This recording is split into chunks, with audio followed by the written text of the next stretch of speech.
Inshuti zacu bakunzi mwese mudukurikira kuri YouTube channel Paroisse Seven Support Gikondo, aho muri hose tubanje kubasuhuza tubifuriza amahoro n'imigisha baturuka ku Mana. Turifuriza amahoro n'imigisha baturuka ku Mana abarwayi bose aho bari hirya no hino mu ngo, mu mavuriro, mu bitaro, tubifuriza koroherwa no gukira. Tubazirikana kandi no ku barwaza babo, tubifuriza kutagira umutima uhagaze, kugira umutima ukomeye no kutiheba, kugira ngo bashobore gufasha ababyeyi bacu, inshuti zacu barwariye hirya no hino mu ngo, mu bitaro, mu mavuriro. Muri kumwe na Joseph Habumukiza. Kuri iki cyumweru tariki ya 9 Gashyantare, Kiliziya Gatolika yizihije ku nshuro ya 33 umunsi mpuzamahanga wahariwe abarwayi. Ni umunsi washyizweho na Mutagatifu Papa Yohani Pawulo wa kabiri mu mwaka w'1992. Insanganyamatsiko y'ubutungane Papa Francisco yageneye uyu munsi muri uyu mwaka iteye itya: ukwizera ntigutamaze kandi kudutera imbaraga mu gihe cy'ibigeragezo. Aya magambo ya mbere y'iyi nsanganyamatsiko tuyasanga mu ibaruwa Mutagatifu Pawulo intumwa yandikiye Abanyeroma umutwe wa 5 umurongo wa 5, aho agira ati: si ibyo byonyine, twiratana ndetse n'ibitotezo, kuko tuzi ko ibitotezo bitera kwihangana, kwihangana ugatera kudahemuka, kudahemuka ugatera kwizera, kwizera ntigutamaze, kuko urukundo rw'Imana rwabuganijwe mu mitima yacu na Roho Mutagatifu twahawe. Mu kwizihiza uyu munsi, Ikigo Nderabuzima cya Gikondo ku bufatanye na Paruwasi ya Gikondo bakaba barateguye umwanya wo kwifatanya n'abarwayi n'abarwaza babo. Kuri iki cyumweru uyu munsi ukaba wararanzwe rero no kwifatanya n'abarwayi bari baje kwivuza hamwe n'abarwaza babo, aho ubuyobozi bw'ikigo nderabuzima bwateguye umwanya w'isengesho. Igikorwa cyayobowe na Padiri Mukuru, asabira abarwayi, asabira abarwaza babo, ndetse asabira n'abakozi bose b'ikigo nderabuzima kugira ngo bumve ko kurwara umurwayi atagomba guteranwa kandi ko atagomba kwiheba. Uyu munsi ubundi buri mwaka ku itariki ya 11 z'ukwezi kwa kabiri ku isi yose bizihiza umunsi mpuzamahanga w'abarwayi. Ni ukugira ngo isi yose ifatanyirize hamwe, hanyuma begera abarwayi, bahumurize, basabire, tubumvishe ko batari bonyine. Kandi burya twese ntawe utarwaye ku mubiri, arwaye ku mutima cyangwa arwaye kuri roho. Uyu munsi rero hari akamenyero keza ko kwegera abarwayi, tukabasabira, tukabahumuriza, hanyuma tugakomeza gukora Imana. Muri urwo rwego rero twateraniye hano kwa muganga, haba hari amadini atandukanye, hari abagatolika, hari abataribo, hari abasilamu, hari n'abandi, ariko twese dusenga Imana imwe. Kituje twese n'uburyo bwo kwegera abarwayi bacu, kwegera n'ababarwaza n'abaganga, kugira ngo bose tubereke ko turi kumwe nabo kandi tubashe kurushaho kubahumuriza no kubagezaho ihumure ry'Imana. Mu butumwa yabagejejeho yagarutse ku butumwa bwa nyir'ubutungane Papa Francisco, aho yifurije abarwayi kumva ko batatereranywe, kumva ko batagomba kwiheba, ashishikariza abashinzwe kubitaho kumva ko bafite inshingano n'ubutumwa bukomeye, ashishikariza abaganga n'abakozi b'ikigo nderabuzima kumva ko imirimo bakora atari imirimo nk'isanzwe, ahubwo ko ari umuhamagaro. Ntabwo ari uko urwaye ugomba kwiheba, ahubwo ni ikigeragezo cy'ubuzima twese duhura nacyo, kandi tukagitsindisha yaba imiti baduha kwa muganga, ariko tukagitsindisha no kugira amiringiro n'amizero ya buri wese. Umunsi rero ku barwayi tubabwira ngo nimuhumure, nimukomere, Nyagasani arabakunda, ntabwo ari uko Imana yakwibagiwe ukaba ubabaye kugeza aha ngaha. Ibyo ni ibya twese nk'uko nabivuze, twambaye umubiri, ahubwo ni uburyo bwo kugira ngo twese dukomeze kurangamira Imana, dukomeze kugira amiringiro, kandi dukomeze no kwizera abaganga baba baduhaye imiti kugira ngo tubashe kurushaho kugira ubuzima bwiza. Kuri uyu munsi Ikigo Nderabuzima uretse umwanya w'isengesho kikaba cyari cyateganirije buri murwayi impano agomba kujyana mu rugo kugira ngo imufashe no gufata imiti yahawe.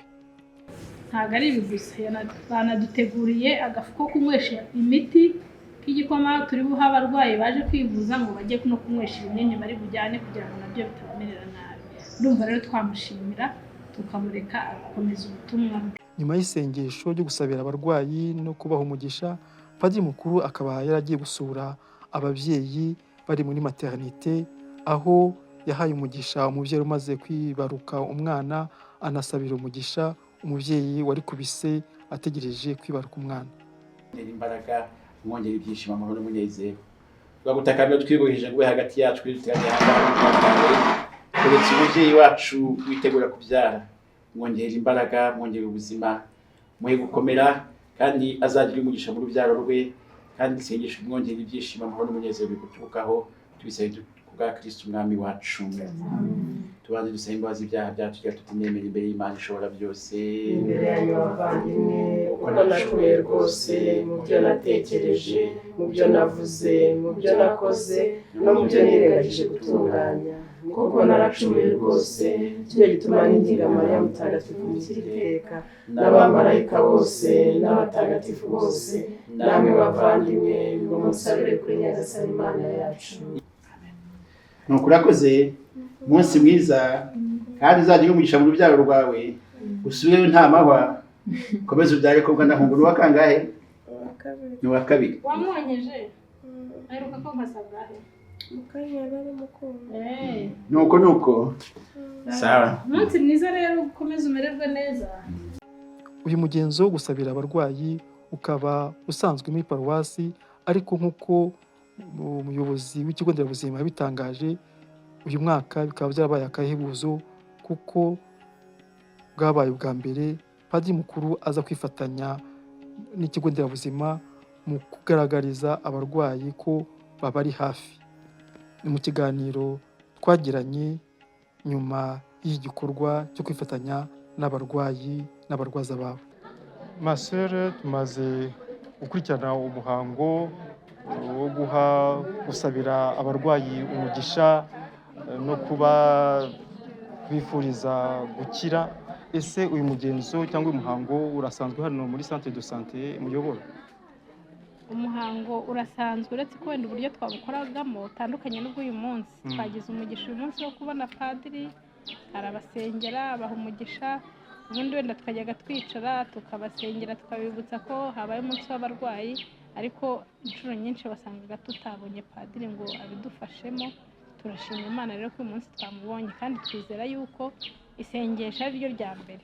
Yesu niwe muganga wa mbere, ni nawe muti.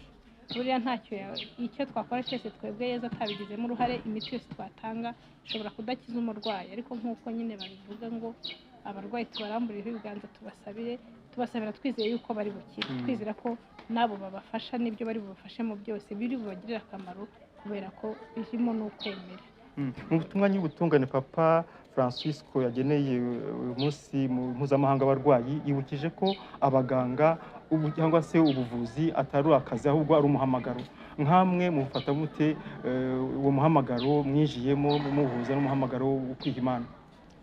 Njye ngufata nk'umuhamagaro urenze ndetse n'indi mihamagaro, kubera yuko iyo umuntu arwaye ababaye aba akeneye umuntu umwakira, umuhumuriza, akamwakirana urukundo, akamwakirana urugwiro, kandi akabana nawe muri ubwo bubabare kugira ngo abashe kumva ko hari umuntu umwitayeho umuri hafi. Njye rero umuhamagaro wo kwa muganga wo kwita ku barwayi nkufata nk'umuhamagaro wiyongera ku wundi wanjye wo kwiha Imana, kubera yuko ubuzima no kwiha Imana ni inzira ituganisha itufasha mu kwitagatifuza.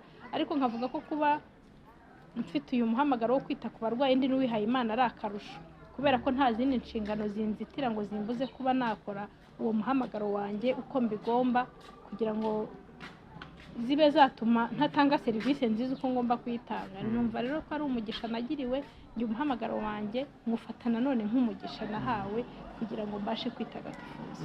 Mu butumwa bw'ubutungane Papa Francisco kandi yageneye uyu munsi yibukije ko abaganga atari abakozi ahubwo ari abafasha b'Imana, bafasha Imana kujya kubungabunga ubuzima yahanze. Ese mubona abagenzi banyu mukorana hano uwo muhamagaro babyitaho babizirikana?